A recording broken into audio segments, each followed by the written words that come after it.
नमस्कार मित्रों, स्वागत है हमारे YouTube चैनल पर। और फिर से हम आज एक नया टॉपिक लेकर के आए हैं मित्रों, और एक बहुत महत्वपूर्ण टॉपिक जिसके बारे में हमें आज चर्चा करने वाले हैं। और वो टॉपिक है मित्रों पार्लियामेंट्री सिस्टम, यानी कि संसदात्मक शासन प्रणाली, या फिर हम ये कहें संसदीय शासन प्रणाली। क्या होता है मित्रों संसदात्मक शासन प्रणाली, किसे कैसे हैं पार्लियामेंट्री सिस्टम, उसके बारे में आज अपन बिल्कुल एक आसान भाषा में चर्चा करने वाले हैं। चलिए मित्रों जानते हैं संसदीय शासन या फिर पार्लियामेंट्री सिस्टम क्या होता है। देखिए मित्रों, संसदीय शासन प्रणाली क्या मतलब है। इस संसदीय शासन प्रणाली का अगर हम बात करें इसके मीनिंग की, पहली बात तो भारत में संसदीय शासन प्रणाली को मित्रों याद रखना है। इसे हमने लिया है ब्रिटेन के संविधान से। इसके संविधान से मित्रों, ब्रिटेन के संविधान से संसदीय शासन को भारतीय संविधान में ग्रहण किया गया, अनुग्रहित किया गया। देखिए मित्रों, सीधा सा अगर अर्थ इसके बारे में समझे तो अर्थ सीधा सा संसदीय शासन प्रणाली यानी पार्लियामेंट्री सिस्टम का सीधा सीधा अर्थ ये होता है कि जहाँ सरकार में यानी कि कार्यपालिका में जो भी कार्यपालिका के जो सदस्य हैं, या फिर हम ये कहें कि सरकार के जो मंत्री परिषद है या मंत्रिमंडल है, उसमें एक तरीके से किसकी भूमिका, संसद की भूमिका, यानी कि कहने का मतलब ये है कि सांसदों से ही कार्यपालिका का यानी मंत्री परिषद का, या फिर हम ये कहें कि सरकार का क्या होता है मित्रों, निर्माण होता है। सीधी सी बात ये याद रखना है, जहाँ संसद की भूमिका यानी कि व्यवस्थापिका की भूमिका सरकार के निर्माण में हो, इसीलिए इसको नाम दिया गया मित्रों संसदीय शासन प्रणाली। और केंद्र सरकार ही नहीं अपितु प्रांतों की सरकारें, राज्य सरकारों में भी इसी प्रकार की शासन व्यवस्था यानी पार्लियामेंट्री सिस्टम को ही संपूर्ण भारत के जो प्रांत हैं, राज्य हैं, उनमें भी अपनाया गया है। तो सीधा सा क्या याद रखना है मित्रों, अर्थ में याद रखना है कि जहाँ पर किसकी भूमिका हो, सरकार बनाने में संसद की भूमिका हो। सरकार बनाने में किसकी भूमिका हो, संसद की भूमिका हो। यानी कि हम सब जानते हैं कि जब भी सरकार का गठन होता है तो सरकार के गठन में जो सरकार जो कार्यपालिका होती है मित्रों, क्या होती है, कार्यपालिका। क्या होती है मित्रों, कार्यपालिका। तो कार्यपालिका के जो सदस्य हैं वो कहाँ से लिए जाते हैं, वो लिए जाते हैं मित्रों संसद से। यानी कि संसद के जो सदस्य सांसद होते हैं मित्रों, सांसद जो होते हैं उन्हीं के द्वारा किसका निर्माण होता है मित्रों, कार्यपालिका का निर्माण होता है। यानी कार्यपालिका के एक तरीके से कहें हम सरकार का निर्माण होता है। परंतु अब हमें ये जानना है मित्रों कि ये तो एक नॉर्मल सी बातें थी जो हमने जानी कि अगर हम ये कहें कि भाई सरकार के निर्माण में संसद की भूमिका, इसलिए हमने इसको नाम दे दिया क्या, संसदीय शासन। क्योंकि सरकार का काम क्या होता है, शासन करना। तो जब शासन में किसकी भूमिका हो, संसद की भूमिका हो, तो उसी को हमने नाम दे दिया मित्रों क्या, संसदीय शासन प्रणाली। तो चलो देखो बात करते हैं, इसमें दो प्रमुख बातें हैं जहां पर सरकार व अगर हम बात करें सरकार के क्या हो मित्रों, दो प्रमुख। क्या हो मित्रों, दो प्रमुख। कहने का मतलब एक तो वास्तविक प्रमुख, एक तो हो वास्तविक प्रमुख और एक हो मित्रों नाम मात्र का, या फिर हम कहें औपचारिक प्रमुख। कहने का मतलब जहां पर सरकार के या फिर कार्यपालिका के क्या हो मित्रों, दो प्रमुख हो, एक जिसे कहें हम वास्तविक प्रमुख, एक जिसे कहें हम औपचारिक या नाम मात्र का प्रमुख।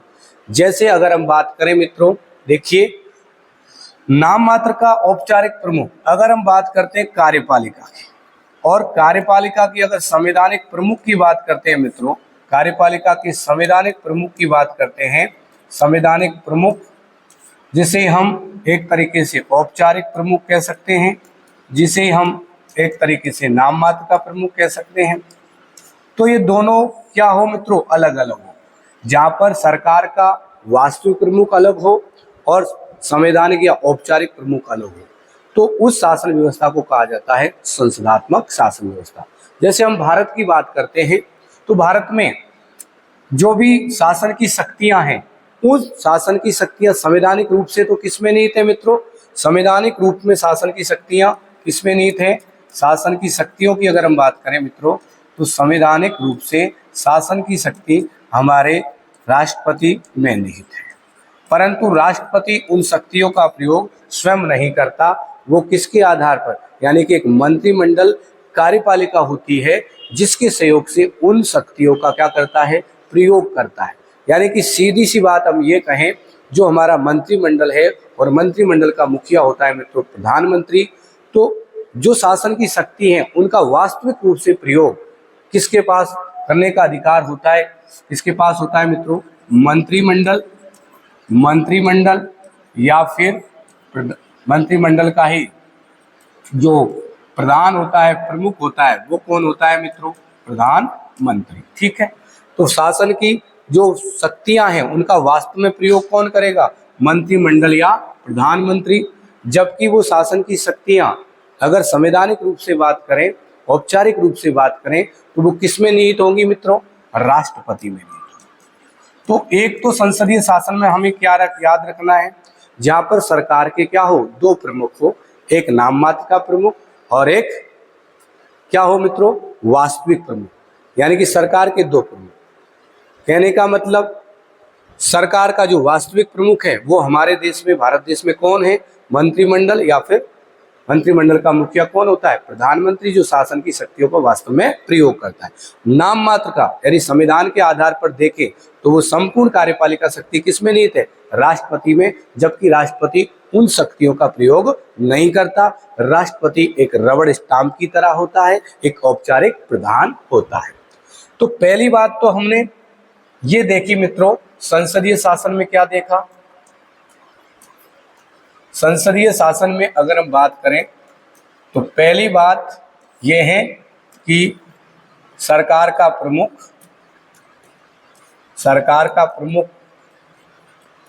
और दूसरा राष्ट्र का प्रमुख,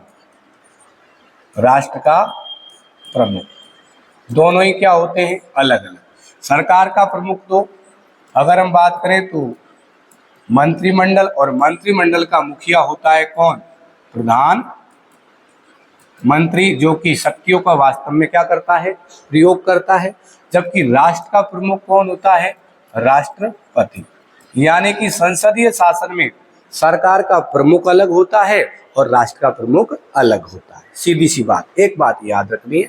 दूसरा देखो, हमने देखा कि जो कार्यपालिका होती है, सरकार होती है, उसमें भूमिका किसकी होती है? संसद की होती है। यानी सांसद ही किसका निर्माण करते हैं? कार्यपालिका, यानी कि मंत्रिपरिषद का।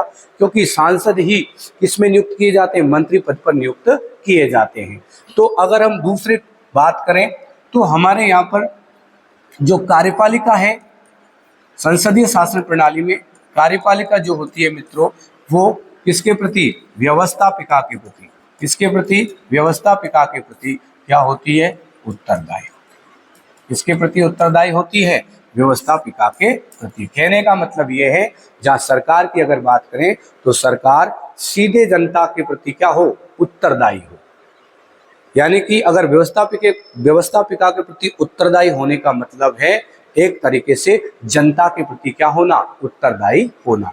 क्योंकि व्यवस्थापिका में जनता के चुने हुए प्रतिनिधि आते हैं। क्योंकि हम जानते हैं कि संसद में जो लोकसभा है मित्रों, लोकसभा के हर 5 साल में चुनाव होते हैं और जनता द्वारा उन सदस्यों का, लोकसभा के सदस्यों का वैध मताधिकार के आधार पर चुनाव किया जाता है और वो सांसद चुनाव में जीत करके एक तरीके से संसद में आते हैं और उन्हीं में से ही सरकार का क्या किया जाता है मित्रों? निर्माण किया जाता है। तो इस तरीके से हम कह सकते हैं कि जो कार्यपालिका है वो किसके लिए प्रति जिम्मेदार है? व्यवस्थापिका। और व्यवस्थापिका में भी हम जो द्वितीय सदन है लोकसभा, जिसका हर 5 साल में चुनाव होता है मित्रों, उसके प्रति कार्यपालिका सामूहिक रूप से क्या होती है मित्रों? उत्तरदायी होती है। सामूहिक रूप से क्या होती है? उत्तरदायी। सामूहिक रूप से उत्तरदायी होने का मतलब है जब सरकार में किसी एक मंत्री द्वारा, एक सरकार के सदस्य द्वारा कोई भी निर्णय लिया जाता है, किसी भी प्रकार का कानून लाया जाता है, किसी प्रकार का निर्णय लिया जाता है, तो उसके संबंध में सारी मंत्रिपरिषद क्या होती है, इसके प्रति, व्यवस्थापिका के प्रति क्या होती है, जिम्मेदार होती है। कहने का मतलब ये है, अगर लोकसभा में किसी एक मंत्री के खिलाफ मित्रों अविश्वास प्रस्ताव पारित हो जाए तो संपूर्ण मंत्रिपरिषद को त्याग पत्र देना होता है। यानी कि मंत्रिपरिषद रूपी जो जहाज है उसके जो सदस्य हैं वो एक साथ तैरते हैं और एक साथ ही डूबते हैं। ठीक है, ये याद रखना है। तो सीधी सी बात हम समझें कि संसदीय शासन में संसद की भूमिका, इसलिए उसको नाम क्या दे दिया हमने, संसदात्मक शासन प्रणाली। और संसदीय शासन में जो पहली बात याद रखने की है कि इसमें सरकार का प्रमुख अलग होता है और राष्ट्र का प्रमुख अलग होता है। जैसे कि हम भारत की बात करते हैं तो भारत में सरकार का प्रमुख प्रधानमंत्री होगा और राष्ट्र का प्रमुख राष्ट्रपति होगा। यानी कि जो कार्यपालिका की संपूर्ण शक्तियां अगर संवैधानिक रूप से हम बात करें तो वो किसमें निहित होगी, राष्ट्रपति में। जबकि राष्ट्रपति उन शक्तियों का प्रयोग वास्तविक रूप से नहीं करता। कौन करता है, जो सरकार का प्रमुख होता है। और सरकार का प्रमुख हमारे देश के अंतर्गत मित्रों प्रधानमंत्री होता है। तो जो कार्यपालिका की जो शक्तियां हैं मित्रों, उन सब का प्रयोग मंत्रिमंडल और उसके मुखिया प्रधानमंत्री द्वारा किया जाता है। दूसरी बात क्या है, दूसरी बात है मित्रों, यानी कि जो हमारी कार्यपालिका है वो संसद यानी कि व्यवस्थापिका, उसके सदन लोकसभा के प्रति क्या होती है, सामूहिक रूप से उत्तरदायी होती है। तो इसका मतलब हमें सीधा समझना है कि जहाँ मंत्रीगण है वो किसके प्रति उत्तरदायी है, व्यवस्थापिका के प्रति क्या है, उत्तरदायी है। और व्यवस्थापिका के प्रति उत्तरदायी होने का सीधा सा मतलब है कि सरकार का जनता के प्रति क्या होना, उत्तरदायी होना। तो ठीक है मित्रों, दो बातें याद रखनी है केवल संसदात्मक शासन में। पहली बात, जहां पर राष्ट्र और सरकार के प्रमुख दोनों क्या होते हैं, अलग अलग होते हैं। भारत देश की बात करें तो सरकार का प्रमुख प्रधानमंत्री है भारत देश में, और राष्ट्र का प्रमुख कौन है, राष्ट्रपति है। उसी प्रकार दूसरी बात क्या है, व्यवस्थापिका के प्रति जो कार्यपालिका है, हमारी सरकार है, वो क्या होती है, सामूहिक रूप से उत्तरदायी होती है। और यही सिस्टम हमारे देश के अंतर्गत राज्यों में भी अपनाया गया है। यानी कि केंद्र में भी संसदीय शासन प्रणाली और राज्यों में भी संसदीय शासन प्रणाली। चलिए मित्रों, अगर ये बात आपको सेशन पसंद आया हो तो चैनल को सब्सक्राइब करें, लाइक करें और बेल आइकन को दबाना नहीं भूलें। जय हिंद, जय भारत।